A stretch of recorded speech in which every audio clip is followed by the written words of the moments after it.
Gimana perasaan kalian kalau dengar ada seorang nenek berusia 100 tahun disiram minyak goreng panas oleh seorang polisi? Pasti emosi, kan? Kejadian ini benar-benar bikin geger satu kampung. Tapi, apakah semuanya benar seperti yang terlihat? Ternyata ada fakta mengejutkan di baliknya. Halo semuanya, balik lagi di channel ini, tempat di mana kita membahas kisah-kisah nyata yang penuh pelajaran hidup, menguras emosi, dan bikin kita lebih peka terhadap sekitar. Sebelum kita masuk ke kisah lengkapnya, jangan lupa untuk tekan tombol like, komen, dan subscribe ya. Biar kalian gak ketinggalan kisah-kisah menarik lainnya yang pastinya bakal bikin hati teraduk-aduk. Jangan lupa juga tulis doa terbaik kalian di kolom komentar untuk nenek yang ada di kisah ini. Semoga beliau mendapatkan keadilan dan perlindungan dari Allah. Di sebuah desa kecil yang dikelilingi hamparan sawah hijau, terdapat sebuah rumah tua yang sudah lapuk dimakan usia. Di dalamnya, seorang nenek bernama Mbah Sarti menjalani hari-harinya seorang diri. Tubuhnya renta, kulitnya penuh keriput, namun matanya masih menyimpan sinar keteguhan. Usianya telah mencapai 100 tahun, sebuah angka yang jarang dimiliki banyak orang. Pagi itu, kabut tipis masih menyelimuti desa ketika Mbah Sarti mulai memasak di dapurnya yang sempit. Tangan tuanya dengan perlahan mengaduk minyak di dalam wajan. Aroma khas gorengan mulai menguar di udara. Namun, di luar rumah, seorang pria berseragam polisi berdiri memperhatikan dari kejauhan. Namanya Pak Anton, seorang polisi yang baru saja dipindahkan ke desa itu.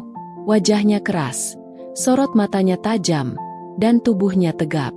Namun di balik itu semua, ada sesuatu yang tersembunyi di benaknya. Ia mendekat ke rumah Mbah Sarti, langkahnya pelan, seolah sedang mengawasi sesuatu. Tiba-tiba, suara jeritan pecah dari dalam rumah. "Ah! Tolong!" Pak Anton bergegas. Tanpa pikir panjang ia mendorong pintu rumah yang setengah terbuka. Begitu masuk, matanya langsung menangkap pemandangan yang membuat darahnya berdesir. Mbah Sarti kehilangan keseimbangan. Tubuhnya nyaris jatuh ke atas wajan yang penuh minyak panas. Tanpa berpikir panjang, Pak Anton bergerak cepat. Namun sesuatu yang tak terduga terjadi. Pak Anton melompat ke arah Mbah Sarti dengan gerakan refleks. Tangannya meraih tubuh renta itu, menariknya sekuat tenaga sebelum wajahnya mengenai wajan yang mendidih. Namun, dalam kepanikan itu, tubuh Mbah Sarti justru terpelanting ke belakang. Siku tuanya menyenggol pegangan wajan, membuatnya terguling dan menumpahkan minyak ke segala arah. Suara minyak tumpah bercampur dengan jeritan nenek itu menggema di dalam rumah yang sempit. Astagfirullah. Pak Anton berusaha menahan tubuh Mbah Sarti agar tidak terkena tumpahan minyak lebih banyak. Tapi terlambat. Sebagian minyak sudah mengenai punggung bajunya, meresap ke kain yang sudah usang oleh waktu. Dari luar rumah, beberapa warga yang sedang melintas mendengar suara gaduh itu. Tanpa pikir panjang, mereka berlarian mendekat. Mata mereka membelalak saat melihat Pak Anton berdiri dengan napas tersengal. Tangannya memegang tubuh Mbah Sarti yang setengah basah oleh minyak goreng. Seorang pemuda bernama Bayu yang paling dulu tiba langsung berteriak, "Ya Allah, polisi itu nyiram minyak ke Mbah Sarti." Seruan itu membuat warga lain tersentak. Dalam sekejap, orang-orang mulai berkerumun. Wajah mereka dipenuhi kemarahan dan kecurigaan. Pak Anton mengangkat tangannya, mencoba menjelaskan. "Tidak, bukan seperti yang kalian pikirkan." Namun tak ada yang mau mendengarkan. Seseorang mendorongnya ke belakang, sementara yang lain mendekati Mbah Sarti yang masih gemetar di lantai. "Apa yang sudah kau lakukan?" teriak seorang ibu parubaya dengan mata berkaca-kaca. Pak Anton tahu situasinya semakin buruk. Ia baru saja menyelamatkan nyawa seorang nenek, tapi kini dirinya malah dituduh melakukan kekerasan. Namun, kejadian berikutnya jauh lebih mengejutkan. Kerumunan warga semakin membesar. Suara teriakan dan bisikan marah bercampur menjadi satu, membentuk gelombang kemarahan yang siap meledak. "Dia menyiram minyak ke Mbah Sarti. Kita gak bisa diam saja," seru seorang lelaki dengan wajah merah padam. Pak Anton mencoba menguasai situasi. "Saya tidak menyiram minyak. Saya justru mencoba menolongnya." Suaranya lantang, Tapi tak cukup untuk meredam amarah yang sudah berkobar. Bayu, yang sejak tadi berdiri di barisan depan, mengepalkan tangannya. Kamu polisi. Siapa yang bisa jamin kamu gak bohong? Mbah Sarti hampir mati gara-gara kamu. Beberapa orang mulai bergerak mendekati Pak Anton. Wajah mereka dipenuhi kecurigaan, kemarahan, dan rasa tak percaya. Dalam hitungan detik, seseorang menarik kerah bajunya, membuat tubuhnya terdorong ke belakang. Kita bawa dia ke balai desa. Biar kepala desa yang mengadili. Suara itu menggema, memancing semangat orang-orang untuk bertindak lebih jauh. Namun tiba-tiba, suara parau memecah ketegangan. Berhenti. Suara itu lirih, hampir tenggelam dalam riuhnya teriakan. Namun seiring semua kepala menoleh ke arah sumber suara, keheningan perlahan menyelimuti tempat itu. Mbah Sarti, dengan tubuh gemetar dan wajah pucat, berusaha mengangkat kepalanya. Matanya yang sudah buram oleh usia menatap kerumunan dengan tatapan tajam. Dia tidak bersalah. Suaranya terdengar lemah, namun cukup untuk menghentikan semua orang. Warga saling berpandangan. Keraguan mulai muncul di antara mereka. Pak Anton menatap nenek itu dengan napas tertahan. Tapi sebelum ada yang bisa bertanya lebih jauh, Mbah Sarti tiba-tiba terbatu keras. Tubuhnya limbung, dan kelopak matanya perlahan tertutup. Embok, seorang ibu menjerit, berlari menghampiri. Kejadian berikutnya membuat semua orang panik. Mbah Sarti terkulai lemas. Tubuh rentanya bergetar halus. Napasnya tersengal-sengal seolah berusaha bertahan di tengah penderitaan yang melanda. Seorang ibu langsung meraih tubuhnya. Sementara beberapa warga bergegas mengambil kain dan air untuk membersihkan minyak yang masih menempel di kulit nenek itu. Cepat panggil Pak Darman, seseorang berseru, menyebut nama mantri desa yang biasa menangani warga sakit. Pak Anton berdiri mematung di tengah lingkaran massa yang masih dipenuhi kemarahan. Dadanya naik turun, bukan karena takut, tetapi karena rasa frustrasi yang mendidih dalam dirinya. Ia telah mencoba menolong, namun kini dirinya malah dituduh melakukan perbuatan keji. Matanya menatap warga satu persatu, mencari celah untuk berbicara. Saya tidak melakukan itu. Saya hanya ingin menyelamatkannya, katanya dengan suara berat. Namun masih tak ada yang benar-benar percaya. Bayu, pemuda yang sejak tadi menjadi provokator, maju dengan langkah mantap. Kalau gak salah, kenapa Mbok sampai begini? Minyak goreng ada di mana-mana, dan cuma kalian berdua di rumah ini. Suasana semakin panas. Warga mulai menggertakkan gigi. Beberapa di antaranya mencengkeram kayu dan batu, siap bertindak lebih jauh. Namun sebelum keadaan semakin lepas kendali, seorang pria setengah baya datang berlari dari kejauhan. Nafasnya tersengal-sengal, namun wajahnya dipenuhi ketegasan. Berhenti semua. Ada apa ini? Itu suara Pak Darman, mantri desa yang baru saja dipanggil. Tangannya yang membawa tas kecil langsung terulur ke arah Mbah Sarti. Tanpa banyak bicara, ia mulai memeriksa tubuh nenek itu, mengusap minyak yang masih tersisa di bajunya, dan memastikan apakah ada luka serius. Warga menahan napas, menunggu penilaian dari satu-satunya orang yang mereka anggap bisa memberikan jawaban pasti. Pak Darman menghela napas panjang setelah selesai memeriksa. Tidak ada luka bakar parah. Minyaknya sudah dingin saat mengenai kulitnya.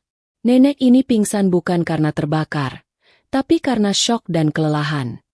Orang-orang saling berpandangan. Beberapa mulai meragukan tuduhan yang tadi mereka teriakan dengan penuh keyakinan. Pak Anton melihat kesempatan untuk berbicara. Saya tidak menyiramnya dengan minyak. Saya masuk ke dalam rumah karena mendengar jeritannya. Saat saya berusaha menolong, dia hampir jatuh ke atas wajan. Saya menariknya, tapi justru minyak yang tumpah ke segala arah. Hening. Satu persatu warga mulai menundukkan kepala. Mereka menyadari bahwa mereka telah bertindak terlalu cepat, terlalu mudah terpancing emosi tanpa mengetahui kebenaran yang sesungguhnya. Namun sebelum ada yang sempat meminta maaf, suara serak Mbah Sarti terdengar lemah. Anton, selamatkan aku. Dia datang lagi. Wajah nenek itu dipenuhi ketakutan. Tubuhnya gemetar hebat, dan matanya berkaca-kaca. Pak Anton mengernyit. "Siapa yang datang, Mbah?" Nenek itu tak langsung menjawab. Bibirnya bergetar. Tangannya mencengkeram lengan Pak Anton dengan kuat seolah sedang mengalami ketakutan yang luar biasa. Seseorang di antara warga mulai berbisik. "Maksud Mbah Sarti siapa?" Pak Anton menatap mata nenek itu dalam-dalam. "Mbah, siapa yang Mbah maksud?" Dan ketika Mbah Sarti akhirnya membuka mulutnya, satu nama keluar dari bibirnya. Nama yang membuat darah Pak Anton membeku di tempat. Mbah Sarti menelan ludah. Tubuhnya masih gemetar. Suaranya lirih, hampir tak terdengar. Dia kembali," katanya dengan napas tersengal. Pak Anton merasakan ada sesuatu yang lebih besar di balik peristiwa ini. Ia menggenggam tangan nenek itu dengan lembut, mencoba menenangkan. "Siapa, Mbah? Siapa yang kembali?" Mbah Sarti menatapnya dengan mata yang basah. Lalu, satu nama terucap dari bibirnya. "Jatmiko." Orang-orang yang mendengar nama itu terdiam. Sebagian terlihat bingung, tetapi sebagian lainnya, terutama yang lebih tua, saling pandang dengan wajah pucat. Nama itu bukan nama asing. Bayu yang masih berdiri di antara warga mengernyit. "Siapa itu Jatmiko?" tanyanya. Tak ada yang langsung menjawab. Hingga seorang lelaki tua di antara warga, Pak Surip, menghela napas panjang sebelum akhirnya bersuara. "Jatmiko sudah mati 30 tahun lalu." Suasana berubah mencekam. Angin malam yang berembus terasa lebih dingin dari sebelumnya. Pak Anton mengerutkan dahi. "Apa maksudnya, Pak? Kalau sudah mati, kenapa Mbah Sarti bilang dia kembali?" Pak Surip tampak ragu. Tetapi akhirnya ia mulai berbicara. 30 tahun yang lalu, Jatmiko adalah seorang preman di desa ini. Dia terkenal kejam, suka memeras, mencuri, bahkan tak segan-segan melukai siapa saja yang menentangnya. Dulu, Mbah Sarti adalah satu-satunya yang berani melawannya. Dia melaporkan semua kejahatan Jatmiko kepada polisi. Pak Anton mendengarkan dengan saksama. Begitu pula warga lain yang mulai terhanyut dalam cerita kelam dari masa lalu. Pak Surip melanjutkan. Pada akhirnya, Jatmiko ditangkap. Tapi sebelum ia dibawa pergi, dia bersumpah akan kembali membalas dendam kepada Mbah Sarti. Dan anehnya, meskipun sudah dikabarkan mati dalam kecelakaan di penjara, mayatnya tak pernah ditemukan. Pak Anton merasakan bulu kuduknya berdiri. Cerita ini terdengar seperti legenda menyeramkan yang biasa diceritakan untuk menakut-nakuti anak kecil. Namun, wajah Mbah Sarti yang pucat pasi menunjukkan bahwa ketakutannya nyata. "Aku melihatnya di rumahku tadi." Suara Mbah Sarti bergetar. Dia berdiri di pojokan dapur, matanya merah, dia tersenyum, lalu minyak itu jatuh. Beberapa warga mulai berbisik ketakutan. "Jangan-jangan. Tidak mungkin." Pak Anton tetap mencoba berpikir logis. Ia menggenggam tangan Mbah Sarti lebih erat. "Mbah, mungkin itu hanya bayangan atau..." Brak! Sebuah suara keras terdengar dari dalam rumah Mbah Sarti. Warga langsung terdiam. Semua mata tertuju ke arah pintu rumah yang sedikit terbuka. Angin berembus, membawa suara samar seperti langkah kaki yang menyeret sesuatu di lantai kayu. Pak Anton langsung berdiri. "Tetap di sini. Aku akan periksa," katanya tegas.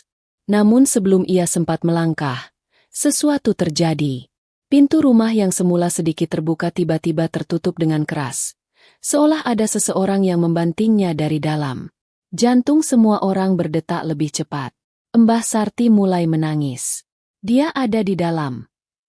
Dan kali ini, semua orang bisa merasakan kehadiran sesuatu yang tak terlihat. Pak Anton menghela napas dalam.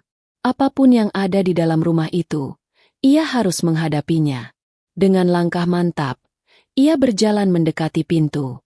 Tangannya terulur, hendak membuka pintu itu kembali. Namun, sebelum tangannya menyentuh gagang pintu, seseorang dari dalam rumah berbisik. Suara itu berat, parau, dan mengerikan. "Anton, aku sudah kembali." Pak Anton tertegun. Suara itu adalah suara yang belum pernah ia dengar seumur hidupnya. Tetapi ada sesuatu dalam suara itu yang membuat bulu kuduknya meremang. Karena suara itu seolah berasal dari dunia lain.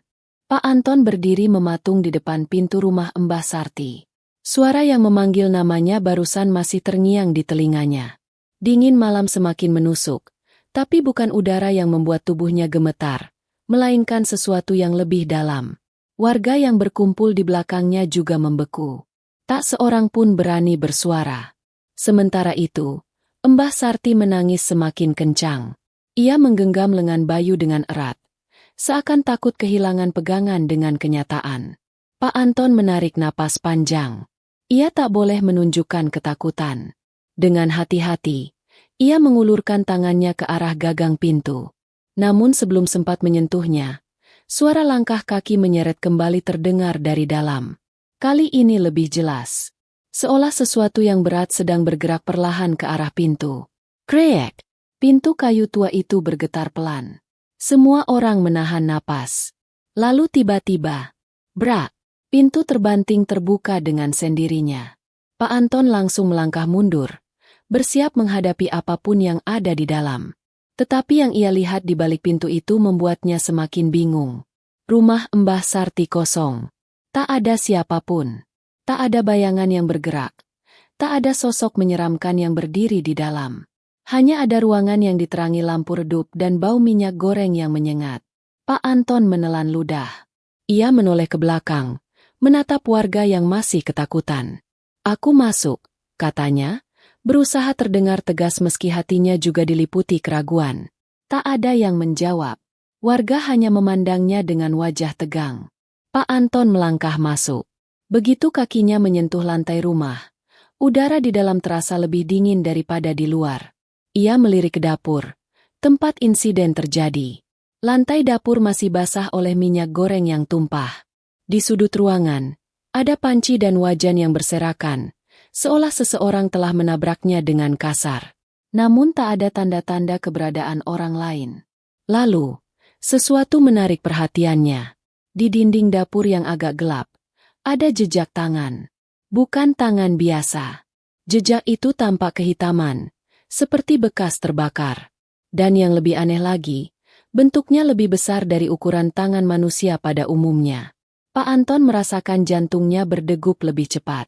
Ia mendekat, menyentuh bekas itu dengan ujung jarinya.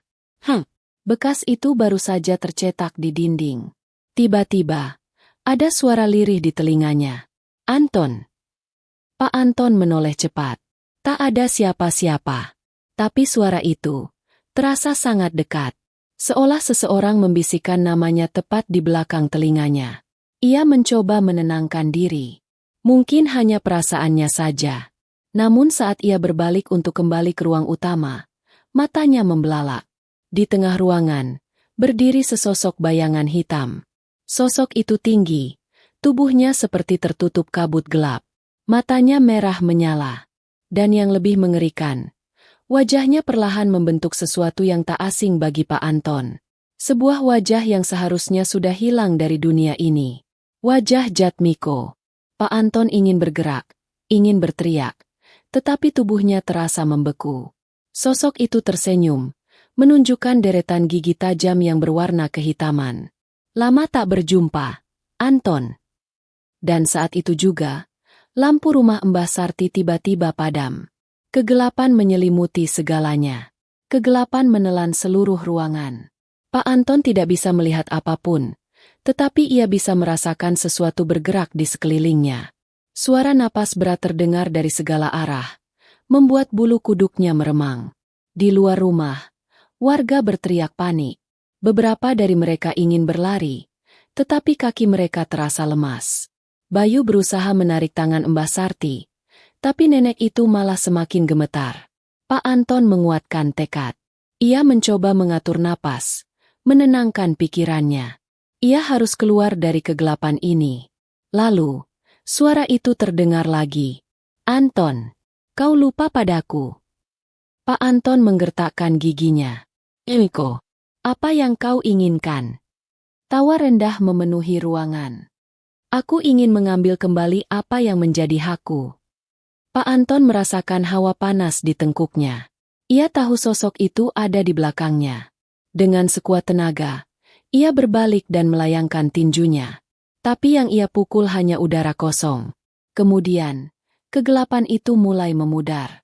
Lampu rumah tiba-tiba menyala kembali. Pak Anton berdiri di tengah ruangan. Napasnya memburu. Ia melihat sekeliling. Sosok hitam itu sudah lenyap. Namun, ada sesuatu yang berubah. Di lantai, di dekat genangan minyak goreng, terlihat sesuatu yang sebelumnya tidak ada. Sebuah kain hitam lusuh. Pak Anton mengenali kain itu.